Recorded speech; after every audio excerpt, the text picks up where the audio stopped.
Digital Health Summit. My name is Stephanie Fiore, and I'm Director of Digital Health Policy at Elevance Health, and I'm also Vice Chair of the CTA Health Division Board. We're excited to spend the next 2 days diving into some of the most exciting trends in healthcare. And we're also excited to bring back the Digital Health Mixer. So please mark your calendars for tomorrow night after programming here in LEC 256. We'll have the Digital Health Mixer where attendees, presenters in the digital health space will get to hang out and network. With that, I'm very excited to announce the very first panel of the Digital Health Summit here at CES 2024. Please join me in welcoming Missy Krasner, Venture Chair of Redesign Health, as we discuss generative AI and the future of healthcare. Thank you.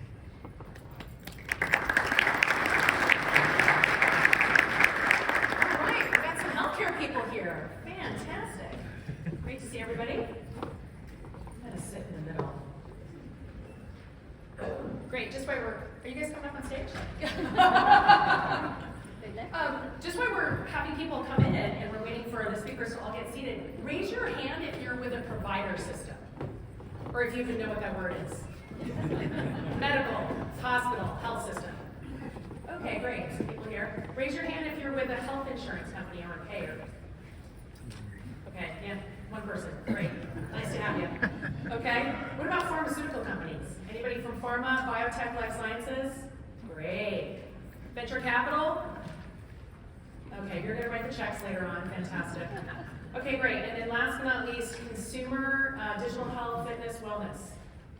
Yeah, all right, great. Well, fantastic, it's great to see everybody. I'm Missy Krasner, I'm your moderator, and a quick snippet on me, and then we'll get to our illustrious panel here. I've done several years at Google. I was on the first Google Health team many years ago. Worked for Marissa and Eric Schmidt and Larry Sergey, and then I was at Amazon and was on several of the healthcare initiatives at Amazon. Done 2 tours in venture and 1 in government. Currently at a venture studio called Redesign Health out in New York. We incubate digital health companies, and I'm very excited to be here to talk about generative AI, which I think is a hot topic today. So what we'll do is we're going to go down this side. We'll do popcorn introductions. Introduce yourself. Talk a little bit about your footprint in AI, which will be very obvious to some of your bios, and then we'll get into some discussion. Sound good? Great. You want to kick us off, Dave? Sure. Hi, everyone. My name is David Rue. I'm the Global Chief Medical Officer for Microsoft. I've been in healthcare technology for the past 30 years. Interesting story. In 1988, I was a computer science major at the University of Michigan, and my thesis was AI in healthcare. So there really wasn't a whole lot of AI going back then. It's a short thesis. A lot of hallucinations, as we oftentimes say. But things have changed, and now obviously we're now in a new age of AI, and at Microsoft, a big part of what we're focused on is AI. So happy to share a little bit more about that. Fantastic, Sean. Yeah, thank you, David. Sean Wang here, Chief AI Officer for Elevance Health. I've been with the company 8 years. Before that, I was working for Sears Retail for 10 years. So we've been managing large-size databases and focus on like 100+ million members. Back in retail, also now with Elevance Health. Had a lot of fun, still learning. Last year, I would say probably the most dramatic learning year for all the AI folks, including myself. My passion here is, I think healthcare system is really complicated, right? As Gail mentioned from her keynote, my CEO. Really, the technology is really more on empowerment. How do we think about put our consumers, providers, associates, all the people front and center? How do we think about using AI to make their life much easier and better? That's really kind of why I'm here. I'm passionate about talking about this topic and continue to learn and go from there. Love it. Sweet. So my name is Dr. Lee Schwan. I'm a clinical stroke neurologist. I'm currently the Chief Digital Health Officer for the Yale New Haven Health System. And I started in digital health about 25, 30 years ago, developing methods for doing technology-enabled stroke care when the first emergency stroke treatments came out.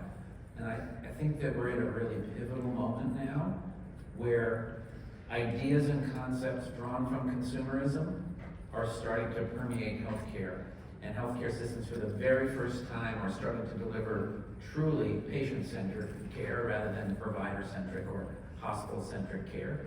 And I think AI has a tremendous opportunity there when used responsibly, and we'll get into that later in the panel, to really help solve clinical problems or workflow problems that are pain points today, rather than, hey, here's a technology, go see where it will be useful. We really need to focus these as solutions designed from the ground up to deliver value. Thank you, Missy, and it's great to be here with all of you. I'm Sarah Lazy. I serve as the Chief Strategy Officer and the Chief Digital Officer at Providence. Providence is a large healthcare system in the Western United States. So we care for 5 million people a year, and we're doing that in an environment that's becoming kind of more and more untenable economically, more and more challenging from a workforce perspective, and sort of at the intersection of how we want to serve, or the fact that we want to serve, and we want to continue to do it sustainably. We're a Catholic, not-for-profit healthcare system. We've been around for 170 years, based on a heritage of sisters who came from France and then went to Montreal and then came to the Pacific Northwest. So we don't want to botch that, right? And one of the ways that we think we can kind of find that tenability again is by leveraging AI responsibly to support us in our mission when, as the kids say, like, the math isn't mathing anymore. It's too expensive to deliver care in the way that we historically have. And frankly, we're not doing as great of a job as we should be to serve our communities in a personalized way and do it in a way that doesn't burden our clinicians. I am a Providence patient down in Southern California, and I think you're doing a rather good job, so thank you for that. Let's actually just sort of level set with some basic definitions. Most of you that are probably in this room are very familiar with machine learning and AI, but I think for just the level set of the discussion, let's talk about sort of what we mean by classic AI versus generative AI, and just sort of set up. So actually I'm going to have Lee start, and then maybe go to David, and then we'll kind of go from there. Great, well, thanks. I think let's just sit from the user perspective. Everyone knows the term AI now, even if they didn't 6 months ago, because of what ChatGPT did to turn sort of a parlor trick Turing test into a product that's now being used by 100 million people a month after 2 months of launch, right? So generative AI, simply described, is AI taking information it's been trained on, and often in a generalized manner, to produce new output. I would distinguish that from what we've had in place for many years now, sort of classic AI, deep learning, machine learning. It's in radiology, it's now in ultrasound, endoscopy. It's basically supporting diagnostics, it's supporting the clinical decision support.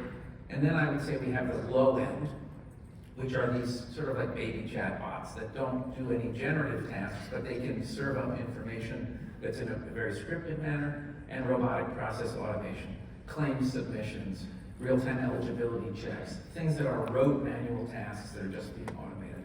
I would say that's sort of top level, and then maybe you want to get into a little bit deeper. Yeah, so maybe a good way to start would be historically, when you think about AI, ML, this whole concept around the 1950s, people started to say, okay, can the computer act like a human? And a large part of it was based on algorithms. So you're just trying to figure out what type of algorithms, and we just had to anticipate all the different types of outcomes.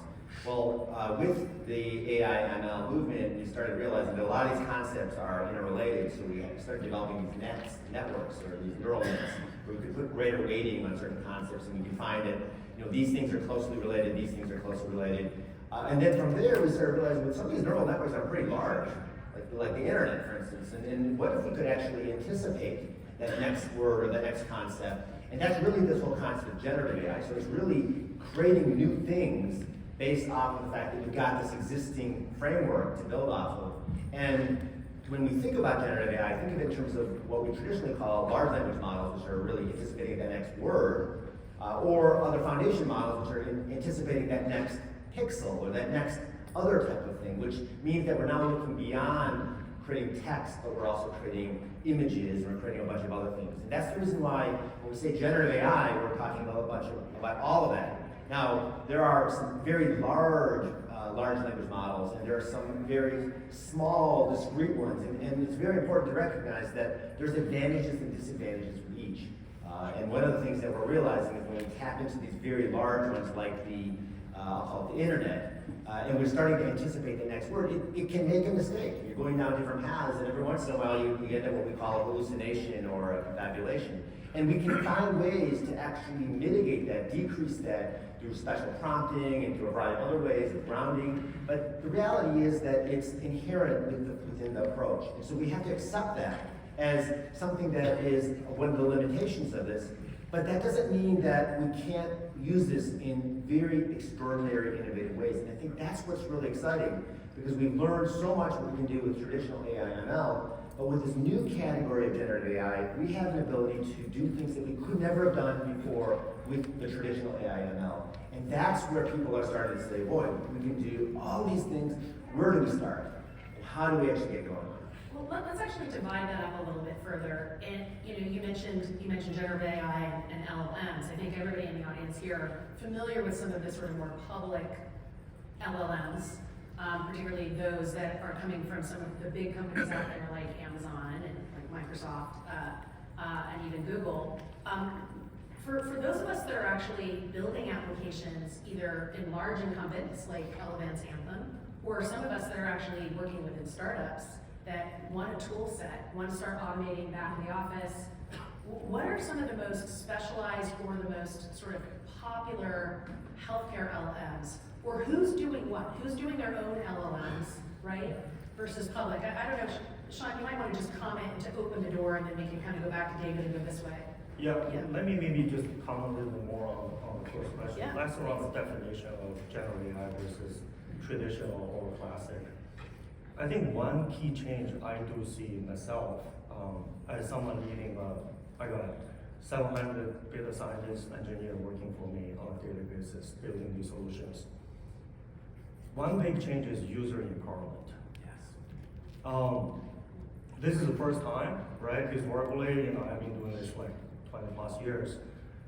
Me, myself, and others have to write algorithms. We have code in Python and code a predictive algorithm and present it to the end user or business. Hopefully they understand it. To be honest, it's pretty tough. It's like a black box. People complain about, I don't really understand what's really going into the algorithm, what's coming out. This is the first time the technology enabled the business user to communicate with AI through natural language, right? So that's a big deal. I want to emphasize that. The second piece is not only enable them to better understand, and how many times you have to do PowerPoint presentation, explain to them what is generative AI versus actually have them actually use it. They get it right away.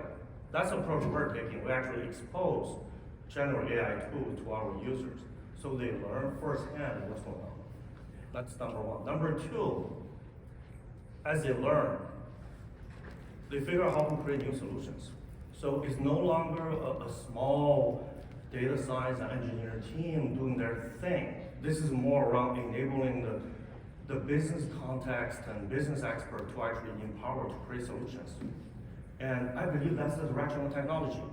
Third, in order for you to drive enterprise business cases, this easy to use, enable you to come with ideas, all of a sudden the business actually figure out, oh, I can do this with generative AI.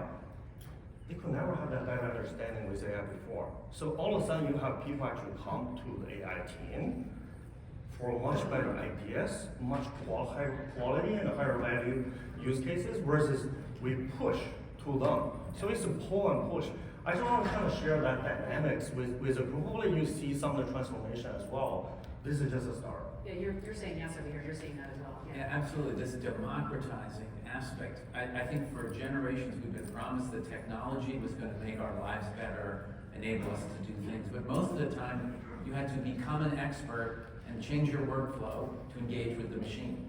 This is the first time, and this is why the adoption was so fanatical. I literally, it's like Star Trek. I can just literally talk to the machine, and it gives me something back. Write me a paper, 1,000 words, 6 references on this topic. Boom. and then I can edit it and I can do. You're seeing a whole new category of hires right now with if you go Prompt engineers. It's like, yeah, chief prompt engineers or chief prompt officer, like I'm seeing that all over. Let's jump back to the question. Thank you for helping set the stage there. On the LLMs, what are some of the sort of broader public LLMs and what are some of the sort of discrete healthcare LLMs? And I know at Providence you guys are sort of using a combination, but why don't you kick us off then on that? Sure. So at Providence, and David didn't pay me to say this, but we partner with Microsoft. So we are leveraging the OpenAI LLMs that are available to us. We are a big utilizer of GPT-4, and the performance of that has been way better than GPT-3, 3.5. And so for us, we're not experimenting with different models. What we're experimenting with more, and we can get into this, is actually more around how we fine-tune those models for the specific use cases. Even though the development of use cases or applications is relatively trivial as compared to what it used to be, there's still a lot that needs to be done around ensuring that we're using the tools available to us in the appropriate way for a specific use case. So that's what we've focused a lot on, instead of testing out different models. I guess that's the summary way of putting it. One of the really interesting things is that these models are getting better and better very quickly, which is really extraordinary because when we see these studies of how it performs on certain tests and certain activities, we're like, oh, that's pretty good. And then literally we'll come up with another article that was published 3 months later or 6 months later with a model that was just enhanced a little bit, and the results are even better. And so even within GPT-4, we consistently see these updates to the models that continue to make it better. And we're also learning about strategies on how we can actually address some of those limitations with special types of prompts. It allows us to be able to understand, we can actually QA itself to be able to look. The whole thing about references, a lot of times people say, oh, it doesn't give any references, they're all false. A lot of that's gone away, and now there's even ways that you can actually mitigate that. And so we're learning not only that the models are getting better, but we're also learning how to best use them. And that's changing the whole paradigm of how organizations are wanting to embrace these models. And then sometimes they will actually try to build, but then I'd say the vast majority of folks are actually taking the existing models and then applying all the different types of prompting to it. Yeah, I want to just, for the audience especially, just healthcare is a very special space in this regard because of HIPAA and the privacy, appropriately, the privacy protections around identifying personal health information. This also applies, by the way, to confidential business information if you're not in healthcare, which is if you just expose these public LLMs to your users, they will feed in information into these models unintentionally and get very useful things back. But increasingly, we also know that very clever engineers have found ways to get the models to divulge their training data sets. Not completely. It's a great example of Enron. It's a huge trove, 100,000 valid emails that were made public as part of the Enron litigation. So the LLM now has an example of 100,000 valid emails that it can use to think about what is a valid email. Well, you can trick the model into exposing something like 10,000 of those emails. So we have to be very cautious about that. So the first question you ask is, am I going to expose an LLM, a public LLM, through a typical web browser interface to my user? The second is, am I going to do that but through an intermediary? Doximity is a company that provides healthcare services for providers in the form of video conferencing, phone protected phone dialing, and other things. They have created a business associates arrangement with OpenAI, so you can use Chat GPT. I think it's 3.5. I don't know if it's 4 in the model, to write a letter about your patient's need for a medical excuse or return to work, whatever. It's automating some of those tasks. So that's another way you can think about it. You can host internally an instance of a public LLM. So now it's sitting inside your firewall. It's able to look at your health data, and we have contractually, it is promised that that training data is not going to be returned to the mothership. It won't leave your enclave. And then the last thing that you could do is you could build your own model, which, as we know, is a very expensive endeavor. I think all of those pieces are really like people are just scrambling and thinking, how can I do this? And then there's front-end development for solutions. So that AI is like the engine in the car, but you still need the bumpers and the chassis, the seats and the steering wheel. So there's a lot of opportunity for Yeah, software. I mean, Sarah, this data masking with the PHI issue, like I know you know, we're getting into some shovel-ready use cases that we're seeing right now, but, you know, this whole issue of like, you know, if you really want to be hyper-personalized to the patient, you've got structured data in the EHR, how are you sort of taking elements of that person's medical record, right, without feeding it back out to any kind of public LLM? There's all kinds of hostings, there's interesting things you can do with data masking around that. I mean, you know, even the digital front door where you're trying to do triage on a telehealth use case, right, where you want to know a little bit more about the person to be able to do it right. So, you know, I don't know if you want to pop in on that. I know you've got some interesting use cases that you're already working on. Yeah, we can talk about the use cases in more depth, but one of the key ways that we did it was we created an internal GPT, so we're doing the sort of via the OpenAI and Microsoft APIs, we're not exposing our data to their environment, we're hosting it internally, and we're able to. So it's just literally an API call. It's all literally hosted with you guys, right? And that's a very common approach. I'd say every business needs to start thinking about using an enterprise version of the cloud that they would use to run and store the data and the prompts. And so none of that ever gets exposed. It doesn't get exposed to the model developers. It doesn't get exposed to Microsoft or OpenAI. All the data, all the prompting, all the information, all the IP resides within your own enterprise environment. But if you choose to let your employees kind of do their own thing, then they're probably going to go onto the internet and they're going to go do using the consumer version, and that will expose information. If they start typing in a prior auth form and they just copy and paste it in there, it does get exposed into the public domain. So it's very important that organizations, businesses, enact the rules of we're going to create an enterprise instance that we're going to run this. We're going to have a sandbox or a playground that will test it in a production environment, and we're going to allow our employees to be able to utilize this. Yeah, I mean, Sean, you know, Anthem's relevance is huge, and I mean, you know, what I've seen just in the startup world, and many of the startups that we're either funding, seeding, doing rounds with, I see all kinds of shovel-ready use cases for workflow automation. If it's member eligibility, prior auth, member engagement, better call center training and efficiency. You must have tons of policies. You've got a huge team. How are you prioritizing what to work on first, and how are you essentially protecting your own policy data so that it's not floating out there, right? Right. That's a great question. It was a big question. So a lot of valid point around how you set it up to begin, making sure it's secure, making sure this is private. So you have the right environment to start. That's kind of the starting point. Yeah. I would say just maybe a few key things, key considerations for enterprise. One is around, absolutely you need a process to prioritize use cases. And I mean, a lot of common sense going into it. What is the value we're trying to add here? What is the problem we're trying to solve? And many times, really, you have to ask a question, right, before you jump to the technology. Why we're doing this? What we're going to do to benefit our members, our consumers? What pain point you're trying to take out from actually the process? Ask the question why, and then balance that with a feasibility.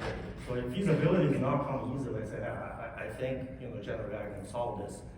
It comes with a robust evaluation framework. So I think the question around which model to use for what problems, what we do is we create a technology backend called model garden. So lots of models, you put in, make sure you do it right. And then you evaluate based on specific use cases and with clear objectives around which one works the best. So you could actually be using multiple, you could be competing Yes. with this, right? Yeah. Yeah, let's say tomorrow, like David's model is better than Google's. Right. Without David's Right. model, we use David's. Right. If Just next day for Google has a time. better model, right? Sorry, David, we don't move to Google. So I mean, like competition is good, Yeah. right? Yeah, And this is where it's really a data-driven approach. You want to make sure you do that. The third piece is more around you don't manage this through hundreds of thousands of use cases. I mean, you get there. We look at common patterns. We look at these things all. A lot of the use cases all kind of share very common patterns and capabilities. Are we trying to summarizing and extracting things? Are we trying to generate a new thing? Are we trying to do a Q&A chatbot? Are we trying to predict something? Are we trying to recommend something? I think you organize your portfolio based on common patterns. Then look at value, look at feasibility. That's how you. I think Lee was just saying also there's one way to prioritize is just actually through cost. We're in the early innings, right? I mean, yeah. I think what's so disruptive about this new capability, I mean, it is a little bit like sugar daddy. You know, this stuff is so powerful. I'm going to start offloading a lot of work onto this. Well, if I'm paying in a utility model where every time I hit a token to the GPU cluster or to the GPT model, I pay. Health systems don't typically enter into contracts for utilization-based services unless they're consumable goods like scalpels or catheters or whatever.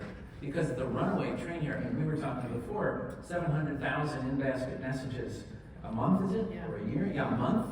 You don't want 700,000 of those hitting an LLM. You want only the 10,000 that really require a sophisticated answer. Like, when is my appointment? Or a low acute answer that just frees like, up your when is my physicians. appointment? Or how do I get to my x-ray? God forbid that goes to an LLM. So I think health systems are just starting to try to figure out what's the business model for enterprise engagement. Not pilot here, try this, let's develop this, but really, how do I scale? Because there's no shortage of innovation. I mean, I have 1,000 suggestions a month coming in from providers all across our health system. Oh, I want to do this, or this, we got approached by this startup, or why can't I do this, why can't I do that? And we're focused on, no, we need a platform solution, not just your urology clinic. We need a platform solution, and we need to figure out what the cost curve is that gets us to enterprise scale, where then we get tremendous value creation, because now it's the same price, no matter how much adoption. One of the things that's really interesting is that we oftentimes think it's you do an LLM or you do apply generative AI or you just go back to traditional. There's actually a lot of, I'll call them nuances to this, and forgive the pun. But the reality is that you have. Yeah, you ruined that word. Yes, you all know Microsoft bought new ones. But the reality is that when you look at a problem, we oftentimes find that it may not actually be an LLM or generative AI that is the best way to approach it, and that's perfectly fine. But more often than not, when you break it into the sub-problems, you realize that it's actually the sub-problems is where we need to focus on. So for instance, if I were to take the ambient clinical experience example, where clinicians talking with the patient, and you get the AI listening and with the patient's consent, it's capturing it, it's put into a note, the clinician can then make a few edits and then bring it to the EHR. Well, we talk a lot about the fact that it's generating a note, but when you break it into the steps, the first step is there is an ability for the technology to identify who's talking. That's not generative AI, that is traditional AI ML. The second thing is just taking those words and it's parsing them out to understand what are the specific definitions and codes and all the things. So Taxonomies. taxonomies, and that's not generative AI, that's traditional. Now you get to the next part of putting it into the note and the format, that is generative AI, and then the next is the integration to the medical record. And so it's all those different steps along the way. Sometimes you need a different type of tool for a particular use case. The way I think about it is, think of AI as a big toolkit. And some of them are hammers, nails, which we've been using for quite some time, and wrenches. And now we've got a power drill and a power saw. We can do, but not everything's going to require a power drill and a power saw. Sometimes you need the hammer and the nail. And that's where when you're building the house, you have to actually think about all the different pieces, and you have to sometimes use them in certain order. So you talk about ambient clinical note taking and with nuance and Dragon, and there's been a ton of startups when I was in Amazon, and we had the Alexa Health Undertaking, and all of the big, really interesting startups in dictation. You have a really interesting. I love this. What I mean by shovel ready is like out of the box, ready to go today. We are using it and seeing efficiencies, whether it's workflow automation or we're delighting the patient or we're making more free time for the provider, if that's ever the case. You have something right now that you're doing across your system. Like maybe you can talk about that, and then each of you think about like what is the most base, like easiest use case that you're seeing now, or what do you predict is going to be like, the lowest hanging fruit in healthcare with all the regulatory hurdles, privacy, and costs that we're taking into consideration? What's going to take? Before I kind of go into the shovel-ready use case, I just kind of had a realization as I was listening to the panel talk, which is that there's sort of this like assumption in some cases, and I realize that we are in a very different spot, that we're experiencing like a high velocity of all of these different use cases, like bombarding us all day, and we have to figure out how to prioritize all of them and manage the costs and do this and do that. We don't have that kind of system set up. No health system today does, and if they tell you they do, look twice. Look twice. What we, like, in reality, there are so many unknowns. And so the reason why I want to bring that up is, like, we've taken our overall approach to digging in on generative AI and into 6 buckets. The first is infrastructure. This is like, get them on Azure, make sure everything is up in the cloud. We've got a partnership with like Databricks around tuning. We've got all these platform solutions like Microsoft and Epic and so on and so forth. And then we've got a combination of partner arrangements and homegrown things. So that's all infrastructure, like kind of the core tech, right? Then we've broken it into 4 use case categories, or 4 big buckets. The big buckets are clinical workflow support for clinicians. This is things like in-basket management, ambient, yeah, exactly, dictation. For consumers, it's all about driving personalization and sort of more self-service by knowing the person. For our workforce, that's not necessarily from a clinical lens, we're focusing on virtual assistants and taking, again, like sort of burden reduction, and then back office automation. So those are the 4 big areas. And then the last component of all of this is governance. And I know David's going to talk a little bit about responsible AI, and we can kind of riff on that a little bit. Within all of that, you're doing like 4 demonstration projects. And so why we're only doing 4 instead of like hundreds, we can talk about in just a moment. But the one that we are doing around in-basket management, which I'll talk about a little bit, is, so think about it this way. Do you folks know what an in-basket is, by the way? Yeah, if you guys go and see your doctor, or your doctor's generally, or the nurse practitioner's generally typing on a computer, they're trying to input things. It's referred to as an electronic health record. You may see that when you go see the doctor. And then for your consumer record, right? I'm sure that most people have had some sort of portal, interaction. PHR. You log into a portal. Some folks may have heard about MyChart. And you can log in and you can send your provider a message. Lots of messages. Lots of messages. Ranging from everything from like, how do I reset my password, to I have this, like, what does it mean when my HbA1c says XYZ, some specific clinical question. Or it could be, I need to refill my prescription. I mean, it could be thanks. Literally, like, people send a note that says thanks in their in-basket. Yep. In their in-basket. I've done it. Don't do that. Since the start of COVID, we kind of brought a bunch of folks online, and in-basket messages increased by orders of magnitude, but we did not add more clinicians, we didn't add more people to manage those messages, right? So now, at Providence, for every single minute of clinical time, we have generated 3 minutes of in-basket messaging management time. Completely untenable. Okay, so now imagine this scenario. Before a message is generated, after a message is generated. Before a message is generated, there are 40 to 60% of those messages that can be handled without having a clinician or other person involved at all. I'm talking pure self-service. Reset my password, do whatever, right? And if you think about it from a consumer lens, like, consumer companies actually see reaching out to a human being as a self-service or a customer service breakdown, because it meant that you didn't have the self-service tools to easily get what you needed to get done. Right? So if you can, to David's point, parse the intent at a high level of accuracy, and then point to the proper workflow, you can actually get quite a lot of uptake. We've seen for folks that engage with our ability to do this via our chatbot, 30% reduction in messages sent. And this isn't new. I mean, you see this when you go to any sort of big consumer brand. There's a chatbot for your sort of customer success team, right? And sometimes it's good, and sometimes it's not so good. And the performance is so you don't necessarily need generative AI for those elements of it, but the performance is way better Before we started using LLMs, we were getting like 40% accuracy. Now we're getting 98% accuracy. And we're also experimenting with generative responses to be more personalized. So we actually got, this is a real scenario, we got a question from someone that said, my brother died, he had all of these medications, how do I get rid of them? And we actually were able to give a generative response that said that's a complicated issue, here are the numbers for you to call, you can call the Department of Health, et cetera, et cetera. Okay, so that's all prior to a message being generated. After a message is generated, you can take that same intent parsing activity and then apply auto drafting and other clinical information to give it context so that it drafts something on behalf of the physician and takes the note response time from 30 minutes to 5 minutes.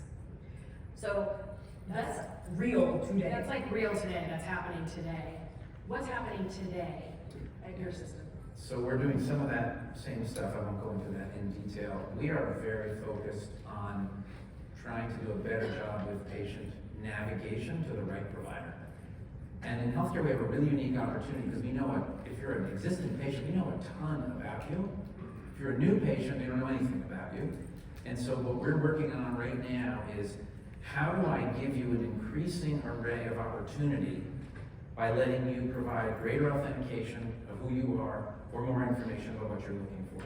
And we are working on trying to deploy an LLM before you pick your doctor to give you the opportunity. Missy, if you want to tell me more about your problem, I'm going to point you to the doctor best suited for you. You know, can I ask you a few questions? What's the symptoms? When did they start? And you get a synthesized transcript of that. You can run NLP against that and then say, for patients like you who prioritized communication skills and years of experience over location or appointment availability, Dr. Schwann, people like you really rated the experience of Dr. Schwann very highly. We think that's a huge opportunity and gap right now in healthcare and very doable. Very doable. We were looking at that when I was at Google 10 years ago, trying to figure out how to do a Google provider search for open panels, who takes what insurance. It's a great one. I want to get to responsible AI, but can you just tell us what you think is like shovel ready right now that you're seeing, both of you really quickly, and we'll close with responsible AI. Yeah, so let's just take a big picture look at healthcare. We're in a crisis. We all know that there's different elements here that we can focus on, but from the perspective of the healthcare system, the clinicians are underwater. They are overworked, they are stressed, they are unhappy, and a large part of it has to do with administrative burden and workload. So one of the best ways that generative AI can be applied to help address that acute problem is to remove a lot of that administrative workload, whether it's in-desk management, whether it's ambient clinical intelligence with note documentation, whether it's summarization. There are a ton of different things. There's across the board. But if there's ways that we can make the lives of the clinicians easier, better, more efficient, that will have tremendous benefits for the entire health system. But there really is no healthcare without healthcare providers. Absolutely. We have access issues. And from on the Anthem side, I think, I can't agree more with David and the folks said around administrative burden. I think that's really probably number one group of use cases we're pursuing. So we think about 80% of data within healthcare is unstructured. Think about exchanging that information between different parties and how you use generative AI and better summarize it so people don't spend time reading the information instead of better serve the patient. I mean, I think that's the way to go. And that applies to every resources within the healthcare industry. How can we empower them to be a lot more effective and save time to actually focus on value-added activities? That's actually number one biggest opportunity. Number two is really we talk about is around coordination. So coordination between different parties as well. Lots of disconnect today, but how you can use AI to actually make things simpler and address the questions needed and connect the dots. Yeah, we didn't even get into, because we're short on time and we have to close in a minute, but we didn't even get into where generative AI is with structured data versus unstructured data. And I don't know if you just want like a blip on that with that interesting stat you gave us on the article that was published. Yeah, I think that what we really need to say what unstructured data is. Yeah, right. So structured data is blood pressure, discrete field. High blood pressure, yes, no. Unstructured data is patient presented today with elevations in their blood pressure on these 3 minutes. So it's in there. The information is in there. It's text or other forms of unstructured data. The actual X-ray, the actual pathology slide. Picture. a doctor looks at that, or a provider, looks at that, makes an interpretation, usually text-based, but there's information in that data that is unstructured. I mean, it's a piece of tissue that has structure, but it's not coded data elements. And I think the greatest advances that we're going to see in the next few years is on the ability to digest and synthesize unstructured data into standard data models so it can then be used for a lot of these purposes. That's going to be major. Talk a little bit, let's close, because I think we're at time right now, so. In 10 seconds. Within 10 seconds, let's do it. Maybe we can get a machine to do it for us. But let's talk about responsible AI. What's happening? There's some positions being built now. Do you want to just start us off and then sorry? Yeah, I definitely won't do justice in the short time period, but let me just give you a high level. With all the tremendous upside of AI, there are some potential risks. I mean, one, it makes mistakes. And if we were as do humans, and if we were to rely on these, we may potentially lead to patient safety issues. There may potentially be issues related to propagating biases that are inherent within the AI. So we know these are things that people are aware of, and they are trying to find ways to build guardrails, identify the ways that we can work together to figure out what needs to be done so that this is implemented properly, safely, effectively, and with mitigating bias. And that is not going to be something that is just done by the developers. We're looking at a new paradigm where we're thinking of developers, implementers, as well as regulators, all working together, each taking a different role. So I'll give you an example of something that the implementers may need to start thinking about that they're not currently doing. Post-deployment of the AI. Is it actually working? Rather than thinking about simply, oh, it's been tested, it's been validated, we're just going to go simply deploy it and assume it's working. We don't know if over time it might change or the outcomes may change. We don't know if there'll be unintended consequences.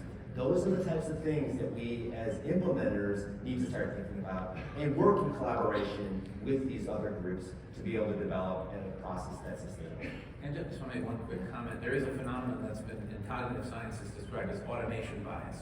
It's a tendency that humans have to trust a machine more than a human when the machine is purported to have access to a tremendous amount of knowledge or information.